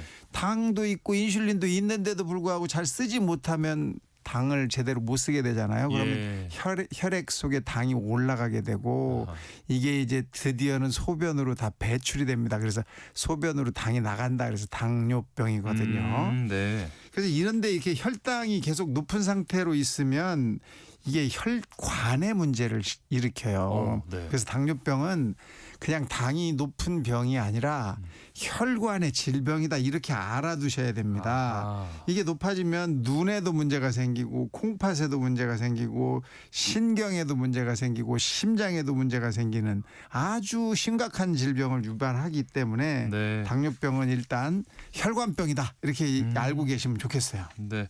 그런데 이 당뇨병도 보니까 종류가 좀 몇 가지로 나눠져요. 그렇죠. 네. 당뇨병은 크게 3가지로 나눌 수 있습니다. 1형 당뇨병, 2형 당뇨병, 임신성 당뇨병 이렇게 알려져 있고 예. 1형 당뇨병은 이 췌장에서 인슐린을 만들어내는 세포가 있어요. 그걸 베타 세포라고 하는데 네. 이 베타 세포가 어떤 이유인지는 아직도 잘 모릅니다만 완전히 녹아서 없어져 버려요. 예. 그러면 인슐린을 아예 못 만들게 되는 거거든요. 그러면 이렇게 된 사람들은 죽을 때까지 인슐린 주사를 맞아야만 생존이 가능합니다. 네. 그래서 1형 당뇨병은 그렇게 베타 세포가 완전히 없어져 버린 상태. 2형 당뇨병은 이제 성인이 되면서 뭐 뚱뚱해지거나 또는 가족력이 있거나 뭐 또 그다음에 그 외에 여러 가지 요인으로 인해서 인슐린을 만들기는 하는데 이 인슐린이 제 역할을 잘 못할 때 이때 네. 이제 당뇨병으로 이제 발생한 거고 예. 이제 임신성 당뇨라는 것은 임신이 되고 나면 뚱뚱해지기도 하고 호르몬의 변화도 생기고 네. 이러면서 인슐린이 일시적으로 일을 잘 못하게 되는 경우가 있습니다. 네. 그래서 생기는 병을 임신성 당뇨병이라고 하고 대개 아이를 낳고 나면 정상으로 돌아오는 경우가 많은데 네. 아이 낳고 나서도 제2형 당뇨병으로 바뀌는 경우도 있기 때문에 네, 다 관리를 좀 하셔야 됩니다. 그러면 일단 근본적으로 이 당뇨병이 생기는 원인은 뭔가요? 그러니까 1형 당뇨병은 이제 원인을 아직도 잘 몰라요. 왜 이렇게 이 베타 세포가 다 녹아버리는지 아직도 네. 잘 모르고. 네. 2형 당뇨병이 이제 주된 당뇨병인데 2형 당뇨병은 이제 원인이 좀 알려져 있죠. 예. 유전적인 요인이 상당히 있습니다. 그래서 부모 중에 한 명이 당뇨병이면 당뇨병에 걸릴 수 있다라는 그런 확률이 한 40% 정도 된다. 이렇게 알려져 있고 예. 하지만 이 유전으로는 전부 다 설명을 절대 할 수가 없거든요. 네, 네, 네. 그래서 우선 이제 두 번째 큰 원인으로는 잘못된 식생활, 운동 부족 이게 이제 큽니다. 그렇죠. 그 탄수화물을 너무 많이 먹고 즉 당분 섭취를 너무 많이 하면서 활동량이 적어지면 이제 당뇨병 위험성이 높아지죠. 네. 거기다가 배가 나오면 이 복부 비만도 인슐린이 제대로 작동하지 못하도록 인슐린의 작용을 조금 방해하기 때문에 문제가 네. 생기고요. 예. 또 스트레스도 큰 요인이에요. 스트레스. 그래서 죽을 것 같은 스트레스를 겪은 다음에 2형 당뇨병 생기시는 분들이 많거든요. 네. 그래서 이 스트레스도 영향이 있고 또 잠을 잘 못 자도 당뇨병이 옵니다. 아이고, 그러니까 잠자는 게 많이 바뀐 분들 계속 이제 밤낮이 바뀌거나 근무 시간이 바뀌는 분들도 문제가 되고 네. 음주 흡연을 심하게 하시는 분들 이런 분들도 이 당이 아주 심각하게 문제가 올 수가 있습니다. 네. 그래서 이런 생활 습관과 큰 영향이 있다 이렇게 알려져 있습니다. 방금 말씀하신 흡연, 음주 빼고는 뭐 수면 부족, 스트레스, 운동 부족 다 저한테 해당되는 건데 그러면은 이런 당뇨병 뭐 증상이 뭐가 있고 네. 당뇨병으로 가는 전조 증상 어떤 게 있을까요? 우선은 이제 당뇨병은 소변으로 당이 나오는 거잖아요. 네. 당뇨병. 네. 소변이 달아요. 단지 어떻게 할 수 있을까요? 네. 그 소변을 보고 나면 주변으로 개미들이 쫙 모입니다. 벌레가 당분이 벌레가 꼬여요. 네.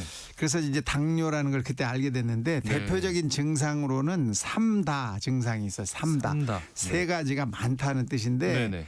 우선 이제 당을 잘 못 쓰니까 이게 소변으로 자꾸 나가게 되면서 소변을 많이 보게 되고 소변을 자꾸 보게 되면서 물을 자꾸 많이 마시게 되고 막 목이 말라서 막 죽겠다 나 물 좀 더 달라고 자꾸 그래요. 그러면서 이렇게 먹어도 배가 계속 고파요. 당을 쓰지를 못하니까. 그러니까 밥도 계속 많이 먹는. 그래서 물도 많이 마시고 소변도 많이 보고 음식도 많이 먹는 이 3다 증상이 대표적인 당뇨병 증상입니다. 예, 혈액에 당이 높아지면 이 당은 기어있는 콩팥을 통해서 소변으로 당으로 나가거든요. 그러면 당이 나갈 때는 물이 같이 나가기 때문에 물이 부족해지면서 자꾸 물을 찾게 되는 거고 당이 나갔으니까 음식을 먹어서 당을 내가 써야 되는데 못 쓰고 다 나가버리니까 배가 자꾸 고파지니까 또 밥을 먹게 되고 그러면서 이제 소변으로 당이 나가다 보니까 소변이 나가는 이 외부 생식기 근처에 염증이 자주 생겨요. 세균들도 많이 꼬이게 되고 이러면서 그래서 질염이나 여성분들 방광염 이런 것도 많이 생기고 가려워지기도 하고 상처가 잘 낫지도 않기도 되고 또 밥을 먹어도 배가 고프니까 피로감도 자꾸 오게 되고 그래서 건강검진에서 절대적으로 당은 꼭 체크하셔야 됩니다. 그런데 좀 우려되는 지점이 당뇨병은 만성질환이라고 하는데 완치가 가능한가요? 현재까지는 완치는 불가능합니다. 그래서 조절을 하는 병이다 이렇게 생각하셔야 되고 당을 조절하는 게 아니라 혈관을 제대로 조절하는 것이다 이렇게 생각을 하셔야 돼요. 왜? 당뇨 때문에 혈관에 문제가 생겨서 합병증이 생기기 때문이거든요. 그래서 우선 이제 이 당뇨병은 현재는 완치가 어렵기 때문에 식이 조절, 운동 또 약물, 스트레스 관리 이런 걸 통해서 조절을 하셔야 됩니다. 우선은 이제 체중 조절이 가장 커요. 우선 지금 말씀드리는 건 주로 2형 당뇨에 대한 이야기이기 때문에 체중을 줄이면 인슐린이 조금 더 잘 반응하게 돼서 당 조절이 훨씬 쉬워집니다. 또 일부 당뇨 전 단계였던 사람들은 체중을 조절하면 정상으로 돌아가는 경우도 상당히 있어요. 그러니까 이 전 단계이신 분들은 체중 조절을 좀 신경 쓰시면 좋겠습니다. 이 당뇨병 같은 경우에 뭐 눈에 띄는 증상 이렇게 없어도 적극적으로 좀 관리를 잘해야 한다고 하는데 당뇨병이 이렇게나 위험한 이유는 뭘까요? 바로 합병증 때문이죠. 당뇨병은 이걸로 그냥 돌아가시는 분은 거의 없습니다. 그 대신 합병증이 평생토록 괴롭힘을 주는 거기 때문에 합병증 관리를 위해서 이제 우리가 적극적으로 관리를 하는 거예요. 근데 그 합병증은 주로 다 혈관 손상병이에요. 그래서 당뇨병은 혈관병이다 이렇게 이야기하는데 모세혈관, 미세혈관들이 망가지면서 눈으로 가는 미세혈관에 문제가 생겨서 당뇨병증, 망막증 그래서 눈이 안 보이게 되거나 콩팥에 가는 미세혈관에 문제가 생겨서 이 만성 신장염이 생기면서 드디어는 투석을 해야 되는 이런 경우도 오게 되고 또 신경에 가는 혈관이 문제가 생기면서 손발이 저리다든지 하는 이런 느낌의 문제가 생기는 이런 합병증이 또 옵니다. 네. 또 심장에 문제가 생겨서 뭐 심근경색, 뇌졸중 이런 합병증도 생기는데 이런 당뇨병이 없는 일반적인 사람들보다 심장병이 생길 또 뇌졸중이 생길 가능성이 2배에서 3배 높은 것으로 확인이 돼요. 네. 그러니까 이런 이 합병증이 무섭기 때문에 당뇨는 아주 기가 막히게 조절을 좀 잘해야 되고 관리를 잘해야 되는 병입니다. 당뇨병은 혈관병이다라고 네. 꼭 기억을 해주셔야 되고 아까 스트레스도 말씀을 해주셨어요. 네. 네, 혈당에 영향을 주는 건가요? 그럼요. 스트레스를 받으면 우리 몸에서는 스트레스 호르몬이라는 게 나와요. 네. 그중에 하나는 코티졸이고 하나는 아드레날린 같은 건데 네. 이 두 가지는 전부 다 혈당을 아주 많이 높입니다. 그래서 코티졸이 나와서 혈당이 확 올라가면 약을 아무리 먹고 인슐린을 줘도 혈당 조절이 안 돼요. 아하. 그러니까 이 스트레스가 심하면 혈당은 엄청나게 뛸 수 있고 그게 뛰어서 혈관에 문제를 자꾸 주면 합병증이 생기게 되는 거예요. 네. 그래서 스트레스는 혈당에 영향을 주고 혈관에도 영향을 주고 합병증을 만들기 때문에 스트레스를 해결을 잘 하셔야 돼요. 스트레스는 장기적으로 만약에 오게 되면 인슐린 저항성을 높여서 기어이는 합병증을 유발할 수 있다라는 사실을 좀 아셔서 자기만의 스트레스 해소법을 좀 만들어 두시면 좋겠습니다. 네. 자, 오늘은 당뇨병에 대해서 알아보고 있습니다. 관련해서 궁금한 점들 계속해서 문자 받겠습니다. 자, 문자 보내실 곳은 샵 9730번이고요. 짧은 문자는 50원, 긴 문자는 100원의 정보 이용료 있고요. 콩 게시판 KBS 라디오 유튜브 채널 통해서는 무료로 참여하실 수 있습니다. 아델의 롤링 인 더 딥 듣고요. 오한진 가정의학과 전문의 처방 받아보겠습니다. 아델의 롤링 인 더 딥 듣고 왔습니다. 그 사이에도 지금 계속해서 문자를 보내주시고 계시는데요. 자, 먼저 8438님. 아침에 소금물을 마시면 당이 떨어진다고 하던데 맞는 말인지 궁금합니다. 아유, 절대로 그럴 수가 없죠. 아이고, 네. 예. 만약에 소금물을 드시면 소변이 많이 나올 수도 있거든요. 네. 이렇게 되면 이제 뭐 오히려 더 올라갈 수도 있고 그래서 소금물하고 아무 상관이 없으니까 절대 이런 말은 듣지 않으시는 게 좋겠습니다. 예. 섣불리 이렇게 민간요법을 듣고 따라 하시다가 오히려 조금 안 좋은 쪽으로 가시는 경우가 있더라고요. 그렇죠. 네. 8208님, 저희 남편이 식후 혈당은 정상인데 공복 혈당이 높게 나옵니다. 이유가 뭔지 궁금하고요. 이럴 때 어떻게 관리를 하면 좋을까요? 네, 식후 혈당이 정상이라고 하시는 건 아마 2시간에 쟀을 때 그런 것 같고요. 네. 혈당 스파이크가 더 일찍 왔다 내려갈 수 있어요. 네. 그러면 이분은 1시간에는 막 당뇨병으로 확 올라가는데도 불구하고 모르시고 이렇게 이야기하시는 경우가 있거든요. 예. 그래서 요즘에는 연속 혈당 측정기라고 해서 몸에 붙이는 혈당 측정기들이 그렇죠. 있어요. 이 팔 뒤쪽에 네네네. 이런 걸 이용해서 언제 많이 올라가고 언제 떨어지는지를 한 번쯤 확인해 보실 필요가 있습니다. 네. 이분이 공복 혈당이 높게 나오는 것은 틀림없이 당 조절에 문제가 있는 거거든요. 네. 그러면은 공복 혈당이 더 좀 중요하다고 생각을 일단 하고 둘 다 중요하고요. 예. 그다음에 병원에 가셔서 그 헤모글로빈 A1C라고 당화 혈색소라는 걸 측정을 해보면 틀림없이 문제가 있는 걸로 나올 거는 가능성이 높거든요. 네. 그래서 병원에서 그 당화 혈색소를 재든지 아니면 연속 혈당 측정기를 한번 해보시는 게 도움이 될 것 같습니다. 네. 1918님, 당뇨병 환자가 무리한 운동을 하면 저혈당 올 수 있다던데 적정한 강도의 운동 뭐가 있을까요? 사람마다 너무 달라서 정확히 말씀드리기는 어렵고요. 네. 이 무리한 운동하면 당분을 많이 써서 저혈당이 올 수 있어요. 그래서 당뇨병 환자분들은 배가 고프다 뭐 이런 느낌을 금방 아시기 때문에 네. 저혈당이 올 것 같다 이런 느낌을 아시니까 항상 사탕이나 금방 당을 보충할 수 있는 걸 늘 들고 다니시라고 말씀을 드리거든요. 네. 그러니까 운동은 주로 식후에 하시면 이렇게 저혈당이 오는 걸 예방할 수가 있기 때문에 네. 식전에 하는 것보다는 식후가 좋고요. 너무 무리한 운동을 지속적으로 하시는 것보다는 가볍고 30분 정도 지속할 수 있는 이런 운동으로 하시는 게 좋겠습니다. 네. 5060님, 제가 과일을 참 좋아하는데 당뇨가 걱정됩니다. 그래서 식사 1시간 전에 먹을까 하는데 과일 먹기 좋은 시간대가 따로 있을까요? 그냥 식사라고 생각하시고 드셔야 돼요. 이걸 먹고 밥을 또 먹으면 당이 더 올라가는 게 당연하잖아요. 근데 네. 정상적인 혈당을 가지신 분들, 당뇨병이 아직 아니다 이런 분들은 걱정하시지 않고 드셔도 되고요. 네. 당이 조금 걱정되시는 분들은 내가 과일 먹은 만큼 식사에서 조금 줄여야 되겠다 이런 생각으로 드시면 좋겠습니다. 네.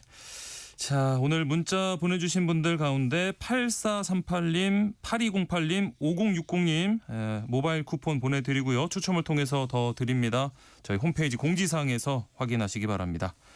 세모정 톡톡 상담소 라디오 주치 오늘 여기까지 하겠습니다. 가정의학과 오한진 전문의와 함께했습니다. 고맙습니다. 감사합니다.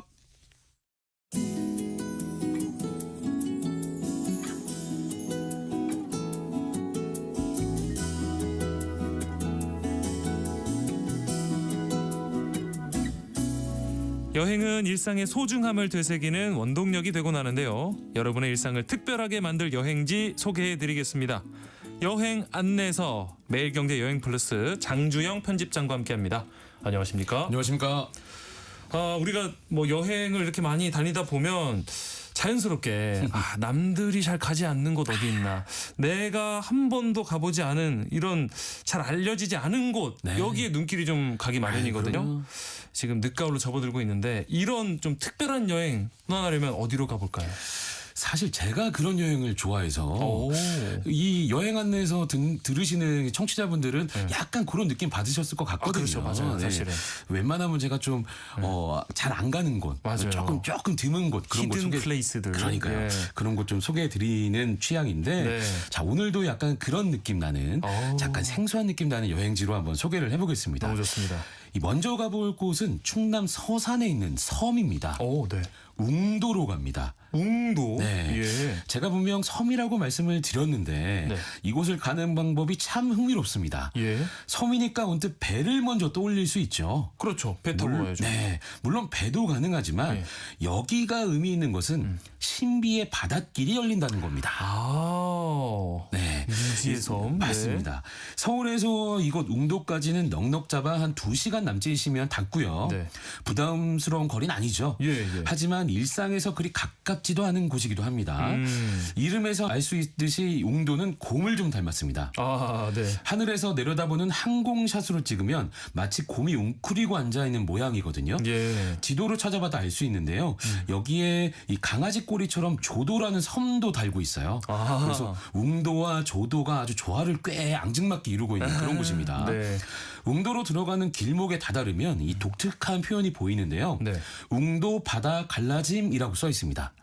갈라짐. 네. 네. 흔히 모세의 기적이라고 하는 그 현상이죠.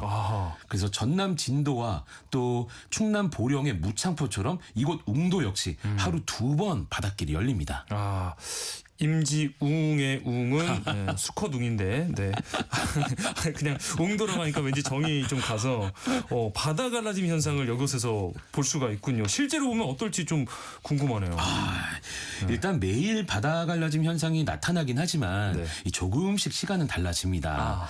그래서 이 바다 갈라짐을 보려면 가기 전에 네. 국립해양조사원에서 제공하는 바다 갈라짐 체험 시간을 꼭 확인해야 합니다. 네. 웅도는 바닷길 너머에 있으니까 분명 섬이죠. 하지만 웅도와 육지의 거리는 불과 한 700m 정도밖에 안 됩니다. 네, 또 수심 또한 얕은 편이라 이 바닷물이 가득 차는 만조 때도 징검다리를 놓아서 건넜다고 해요. 네네. 뭐 지금은 다리를 연결해서 바닷물에 잠겼다가 떠오르기를 반복합니다. 네. 바닷길이 열리면 웅도 주변으로 거대한 갯벌이 모습을 드러내거든요. 예. 서해에서도 생태계의 보고로 평가받는 곳 중 하나죠. 가로림만입니다. 들어봤어요. 네. 이 웅도는 풍요로운 이 가로림만에 푹 둘러싸여 있거든요. 예전부터 이 바지락과 굴, 낙지가 마를 날이 없었을 정도라는 뭐 이런 얘기를 들을 만큼 아주 풍족한 어장을 지니고 있습니다. 네. 그래서 예전에는 바지락 등을 금세 자루 가득 채워냈다고 해요. 수많은 자루를 마을까지 옮길 때 이 소달구지를 썼거든요. 네. 아무래도 바퀴가 갯벌에 빠지거나 이 소금기 때문에 부식되지 않는 소달구지가 제격이었 지역이었기 때문인데요.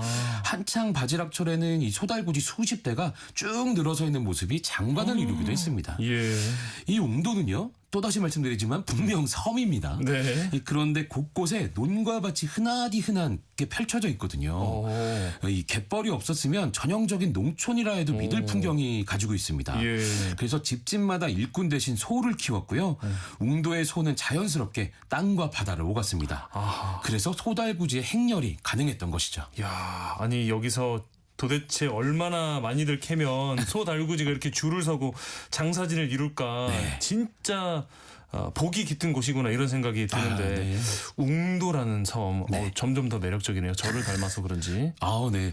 저 수컷 웅인지는 몰랐습니다만 앞으로 고음으로 저를 떠올려 주시기 바랍니다. 이 본격적으로 웅도 여행 떠나 보면요. 이 웅도의 중심지는 웅도 어촌 체험 마을인데요. 이 마을 주민이 주도적으로 체험 프로그램을 운영하고 있는 점이 돋보입니다. 웅도의 특산물인 바지락 캐기가 핵심이고요. 낙지잡이와 망두거 낚시, 족대 체험도 가능합니다. 이 거짓말 조금 보태면 발을 떼기 어려울 만큼 굴과 고동이 아주 지천에 있습니다. 또 개도 많거든요. 돌을 살짝 들 때나 숨구멍 있는 곳을 크게 파면 후다닥 개가 달아나거든요.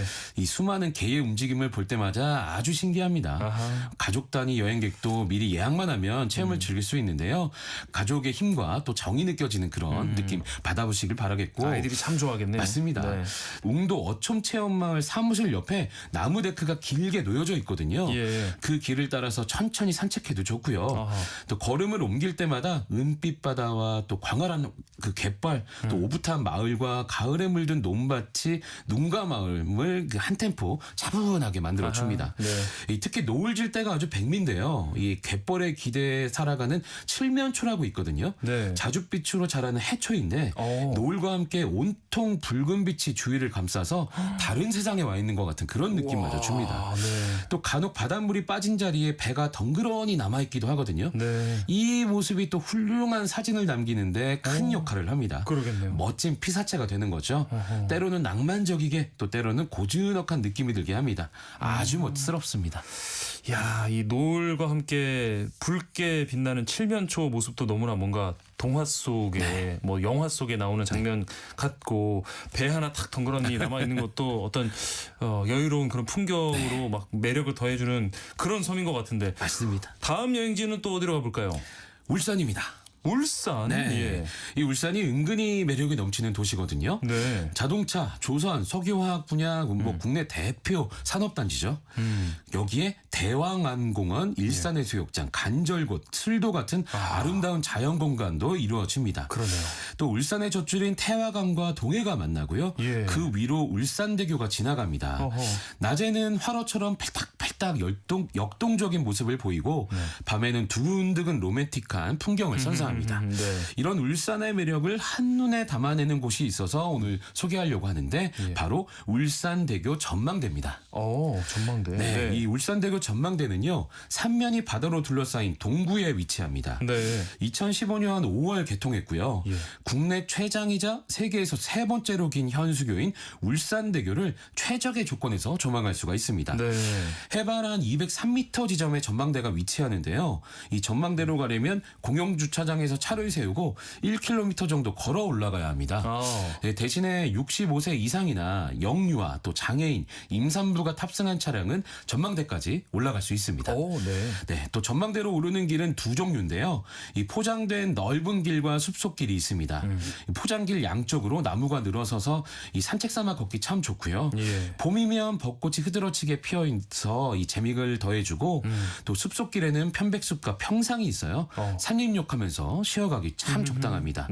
15에서 한 20분 남짓 기분 좋은 산보가 끝날 즈음에 울산대교 전망대가 모습을 드러냅니다. 1층은 기프트숍, 또 카페, 매점, 뭐 VR 체험관이 있고 2층은 야외 테라스, 3층은 실내 전망대, 4층은 5개 전망대로 구성합니다.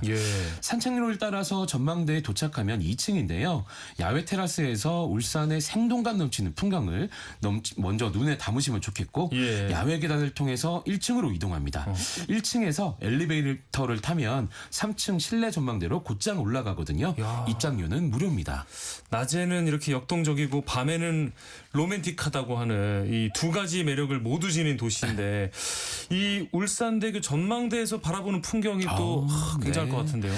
이 울산대교 전망대의 하이라이트를 소개를 할게요. 예. 이 3층이 360도 통유리로 돼 있거든요.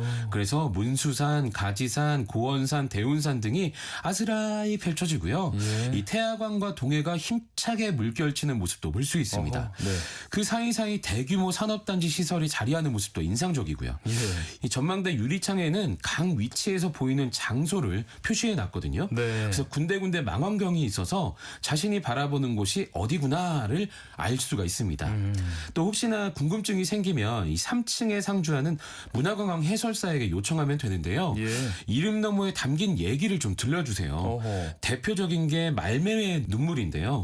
네. 네, 이 현대중공업 해양사업본부에 설치한 겐트리 크레인이 주인공입니다. 예.